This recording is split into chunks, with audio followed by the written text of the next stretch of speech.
Good morning. Welcome to the home of Unitarian Universalism in Central Washington. My name is Rita Salama, and I serve on the worship team and on the Covenant Group Steering Committee, or team. I am also celebrant for today's service. If you are a visitor this morning, we are so glad you are here. This morning, we welcome every person of goodwill, just as you are. However you get around, whomever you love, whatever body you inhabit, whatever your age, you are welcome here.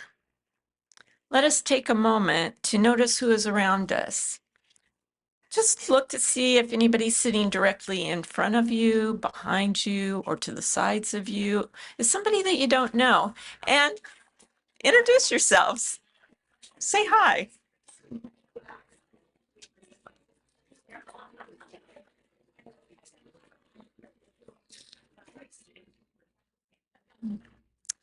We invite you all to join in a social hour after the service where you can get to know each other a little bit better. And the social hour is both in person and on Zoom. For folks on Zoom, you can find our order of service in the chat.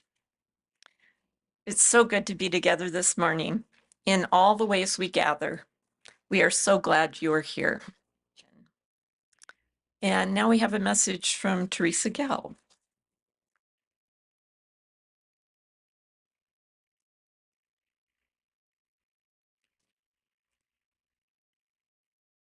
Claudia.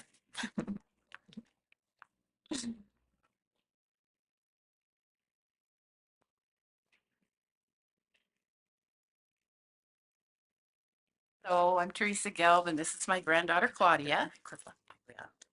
And we are here to just mention to everyone that we are making our pledge for the 22, 23, 23, 24 year.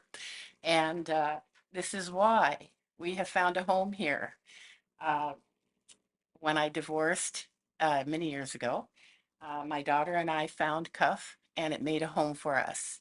And now we are on our third generation who has been here to help me pack friendship, has been to service, has been to the childcare, has done all of the socializing that has made it our home. So we encourage you to donate because we love to be at home here. Thank you.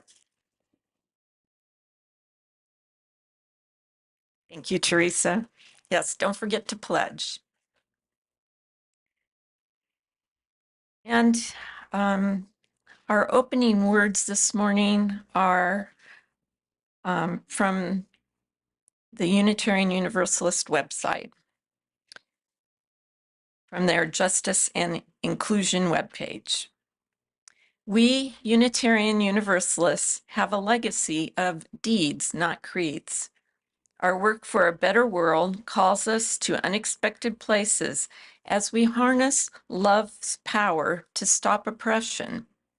From grassroots community organizing to interfaith, state, national, and corporate advocacy, in protest marches, prayer vigils, and press conferences, in homeless shelters and in prisons, Unitarian Universalists put our faith into action. And now Don McKenzie will come forward to light our chalice. Don is a member of the Community Concerns Coordinating Team. So this is a time in our service when we kindle a sacred flame. If you are joining remotely, please feel free to light your own chalice as well. We join Unitarians and Unitarian Universalists all over the world in lighting our chalices this morning. May we be reminded here of our highest aspirations and inspired to bring our gifts of love and service to the altar of humanity. May we know once again that we are not isolated beings, but connected in mystery and miracle to the universe, to this community, and to each other. Thank you, Dawn. And now it's a time for all ages. And I know Today's wisdom reading is from the UUA's Justice and Inclusion webpage, the Side with Love section. What is love calling you to do? It is a spiritual practice to choose love over fear, to be brave, to show up when you're called, to occupy space with loving resistance rather than fearful retreat. We are most powerful when we understand that all the issues we care most deeply about are fundamentally interlinked, and that each of us has a role to play in building a world in which all people can be free and thrive. When we bring our best selves to our justice work, whichever specific issue or campaign it might be, we are choosing to side with love. And now the part of our service that's love within our congregation. We always set aside a time of reverence to honor life's events, those milestones which have an impact on us in a deep personal way. This is not a time for politics or advertisements. It is a time of reverence, of care, and of intention. So let us take a moment to pause and think about how we can be mindful of our shared ministry. We have a responsibility to share only what we've been given permission to share if it's about another person. And we also need to be careful and concerned about the time that we use when we're up here and using the microphone. And we want to support each other in our sharing. These joys and sorrows are doors to open to each other to allow for further connection. If you would like to share a joy or a sorrow, please come up to share briefly and drop a pebble. The theme for our service today is housing security. What images come to your mind, and how do you feel when you hear the words, the homeless? And now, when you hear the words, people without homes. For me, this is a profound shift.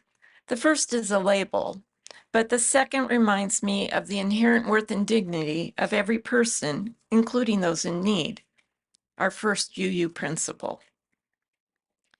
I often say, when money is our God, being poor is a sin. We live in a society where money is a god. Those that have money are praised. The more they have, the higher they are held in esteem. Not to mention the things that they can do with all that money. For example, just look at Elon Musk and the influence he has, and the things that can be bought. The cars, houses, jewelry, clothes, cosmetic surgery, politicians. But if someone is poor or without a home, they will be blamed for their plight. Obviously, they must have done something wrong to be where they are. In this society, they have sinned because being poor is a sin when money is our God. I'm going to share the words of John Records, who for 21 years was the executive director of a program that helps the homeless. And this is a long quote, but he says it so well. Quote, "We need to be reminded that our fragile bubble of privilege and comfort can be ruptured at any time, that we too can be broken and brought to our knees, and that if we haven't been brought to our knees yet, it's only because we haven't been hit hard enough." Anytime we see an adult who is homeless, we can think about the child they once were and what might have happened to them. Anytime we see somebody who is pushing a shopping cart and talking to themselves, or apparently drunk on the sidewalk, we know they didn't start out that way. They were once every bit as adorable as every other child. There was every bit as much hope in their eyes, every bit as much beauty in them as in our own children. Something happened to them, probably something awful, probably more than once, that broke them and brought them to their sorry state. They were once children who didn't get a fair break.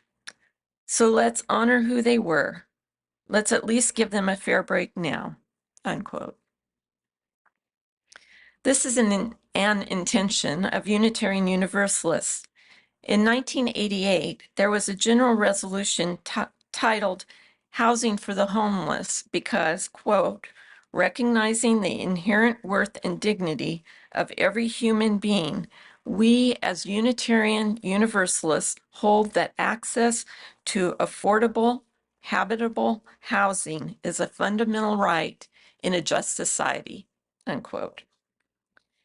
You can read the entire resolution on our association's website at uua.org, which includes what the member societies, that would be us, are called to do.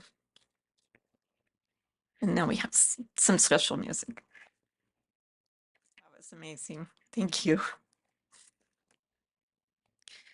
Housing security and homelessness is a big problem, but there is hope. So our guest speaker today is Steve Maher, and he will share some hopeful news with us. He's the coordinator of Our Valley, Our Future, Nuestro Valle, Nuestro Futuro, a nonprofit community building organization. In his role, Steve has overseen creation of 2 5-year community action plans, conducted data collection and analysis, and facilitated regional conversations around some of the community's biggest challenges, including housing. Steve also is an affiliate of NXT Consulting Group of Portland and has served as a consultant for the City of Bend Visioning Project and the City of Sisters Visioning Project in Central Oregon. He was previously an editor and reporter for the Wenatchee World. Steve was also one of 3 recipients of the Mayor's Wenatchee Valley Uplift Award at this year's Martin Luther King Jr. Multicultural Festival. In 2005, CUUF's Rocky Hildem was the first recipient of the same award. So, Steve.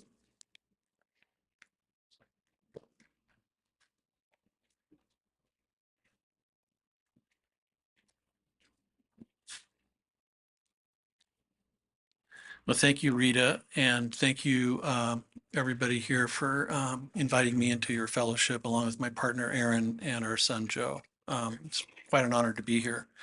Again, I'm going to share you information today that Our Valley, Our Future has been working on, and it reveals how close residents, a lot of residents here are either being forced to move because they can't afford or find a place, or even worse, ending up living in their car or in a shelter on the street.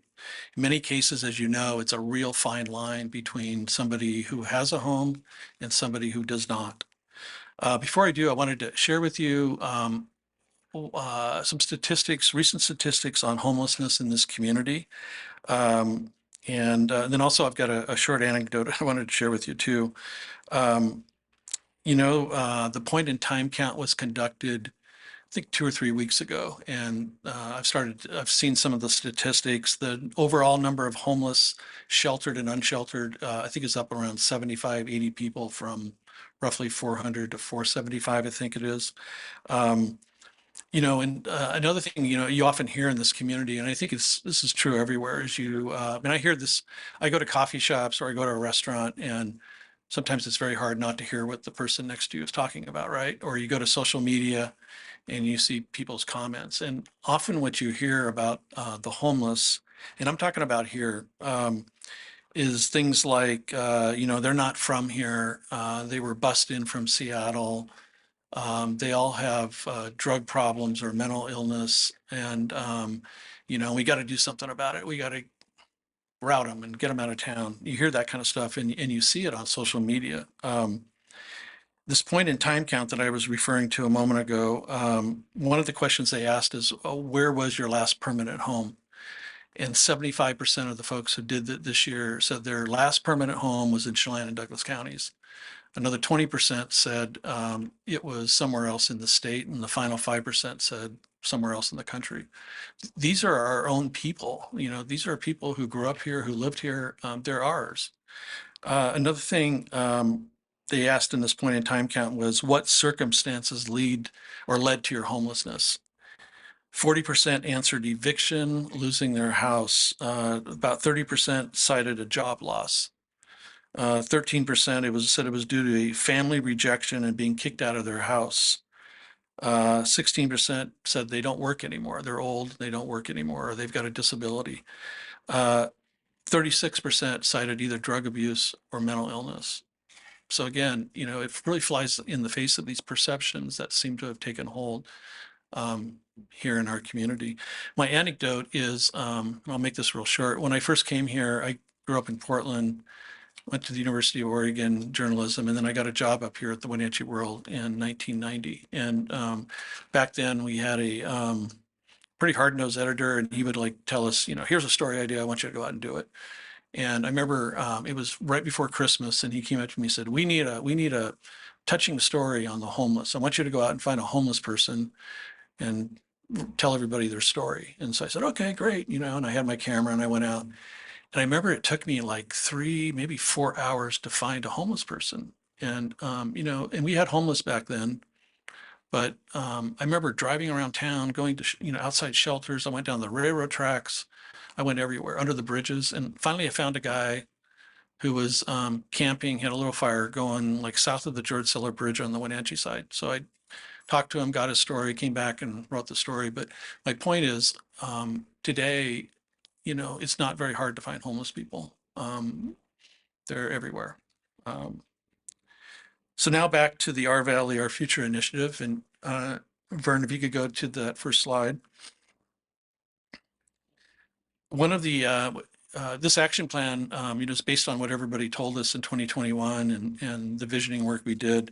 There's 85 different action items in this. There's also 9 what we call game changer initiatives, and one of them deals with housing. It's called Regional Housing Approach, steered by a housing solutions group that is a broad range of, or a broad cross section of housing officials, including people like builders and developers and architects, but also housing authorities involved. Common Ground Housing Trust is involved. So it's a pretty good group. Anyway, they're the ones steering this. Our Valley, Our Future is facilitating it, and that's been me. We've also provided some funding to them. Back in 2022, we conducted a survey. So that's been done. Also, we're utilizing the Housing Authority study that they did, which was kind of a market needs assessment. And if you go to the next slide, Fern. So what's come out of all this work, and they've been at it for a while, we're going to release a report in March that lists 15 recommendations focusing on low income and middle income folks. It'll include things like creating incentives for more diverse housing types, additional surplusing of government land to the housing authority and the housing trusts that we have in our region, pushing for transit-oriented development and alternative modes of transportation as a way for people to save so they don't have to spend a bunch of money on a car, that their services and their needs are close to where they live so they can either take a bus or they can bike or walk. Getting the PUDs to eliminate or reduce fees for development, mostly multifamily development. They have nothing like that right now.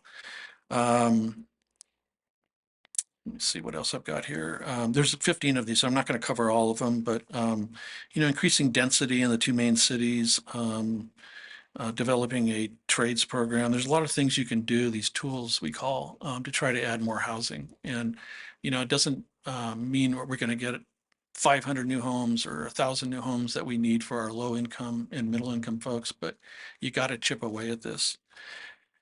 The next slide, Vern.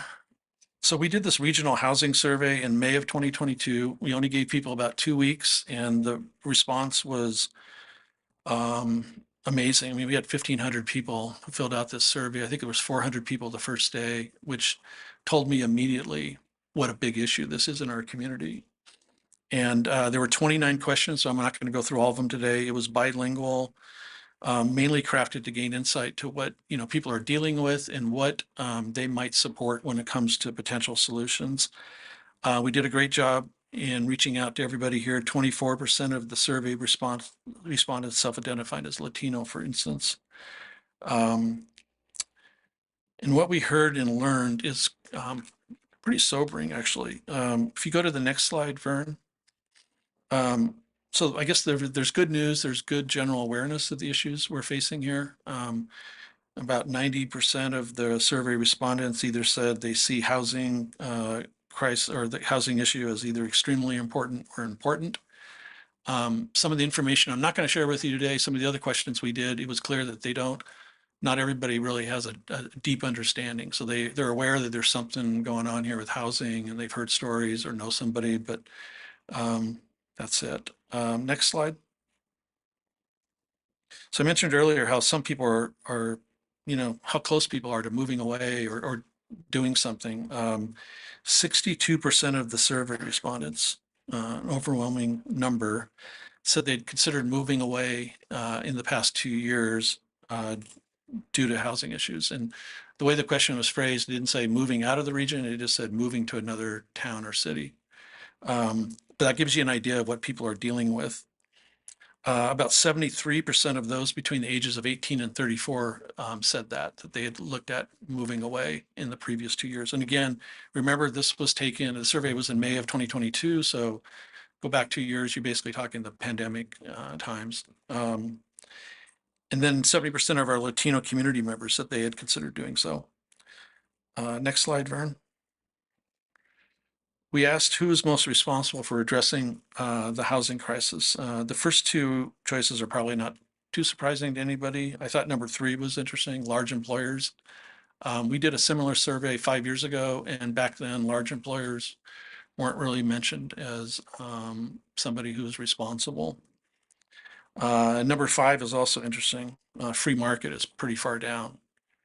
If you go to the next, or actually it's on the same one. Let's see. Yeah, the same one. Another question we asked was about the free market specifically, and only 34% said they believe the free market would automatically correct the problems. You got to remember we're living in a still moderately conservative area. I guess it depends. Wenatchee's becoming purple. If you look at the last presidential election, I think Leavenworth is blue. But we still live in a region, I would say moderately conservative. So to have 34% of these survey respondents say they don't have any faith in the free market is pretty revealing. Next slide, Vern. And then we offered up a set of potential options for people to add more housing, asked people to select which ones they favored. You'll see the percentages here are all real large, and that's because people could select more than one answer. And what you see up there are just the top ones. I think we had another 10 or so options. By the way, you can go to our website and you'll find this entire report. It's about 40, 50 pages. You can go over more stuff than I have here. So finally, my last slide, and I think I'm going to get some help here, is statistics always tell us one thing, but when you bring the human voice in and you actually hear what people are experiencing, it puts a totally different picture on things. And as part of this survey we did, we provided an opportunity for people to tell their own, write their own personal housing story. And we had, I think it was about 350 people took the time to do this. Some of these things were pretty short, some were 4 or 5 paragraphs long. And by the way, if you go to the report, I mentioned all these stories are in there. You'll see all of them. Anyway, so I picked out a few for today, and I think Rita, I think I'm going to read the first one and then some others are going to, okay. So the first one is, I have lived in Leavenworth for 3 years and have had to move about every 6 months because I cannot find a stable long-term rental that I can afford. The places I've lived have sometimes lacked basic amenities. I am currently putting a third of my take-home income toward housing, but I don't even have a kitchen or a bathroom in my living space. Landlord just raised my rent. Utility costs are going up as well. I'm the only person in my household with a job. If my rent goes up even $50 more, I'll be forced to move into a home with another family. I work in social services. Many of my clients had rent increases that have priced them out of their homes. Sometimes these increases are $200, $300 or more at a time. This is very hard for seniors or disabled people on a fixed income. Honestly, if I hadn't built a small home under 1,000 square feet 4 years ago, there's no way I would be able to afford to live here with how expensive everything is now. We have a demand versus supply issue, and we haven't addressed infrastructure or how to grow our communities in a smart manner.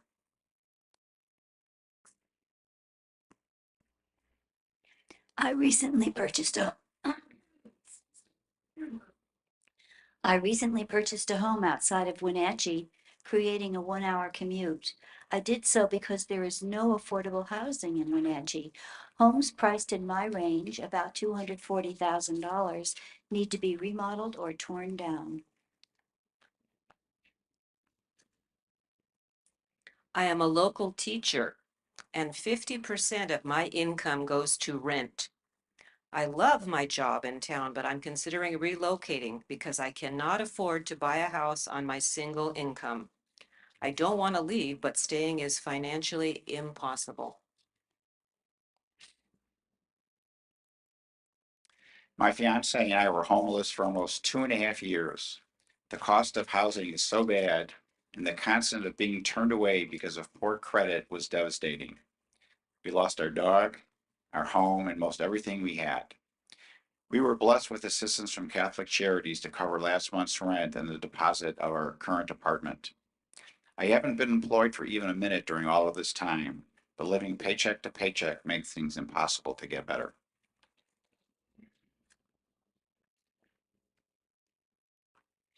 Our grandchildren who are in their late 20s and 30s cannot find rentals. They cannot save enough money to buy a house. They are forced to crowd in homes with too few bedrooms and baths, revamp garden sheds into bedrooms, or sleeping in trailers. Okay, thank you, everybody. Vern, one last slide.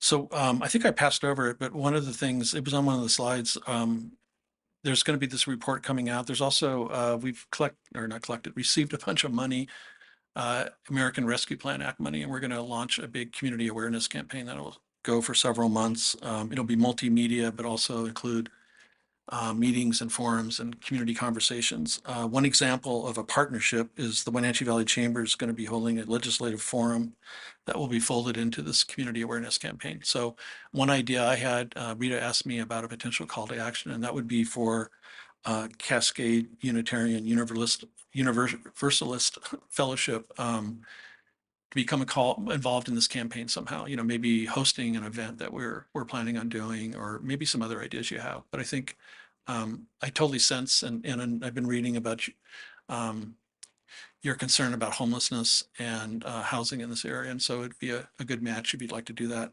Finally, a lot of, not so good news here, but I do want to let you know that the state legislature, there's tons of housing bills, and that's been a big focus of the governor this session. And so it looks like there's going to be a lot of relief coming, and to the tunes of, hundreds of millions of dollars spread around the state to try to help.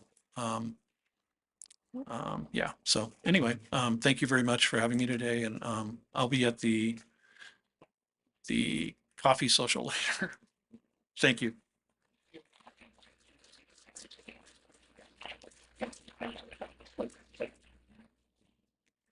Thank you so much, Steve. That's very informative. Before we go on to the next part of the service, I overlooked the Zoom joys and sorrows, and I just wanted to know if there were any of those. Okay. All right. Thanks, Vern. So today is a Share the Plate Sunday, and we have a guest speaker here to introduce who we are going to be sharing our plate with. Our guest speaker is Lillian Perra, and she will tell you where she's from and tell you a little bit about her and her organization. Lillian?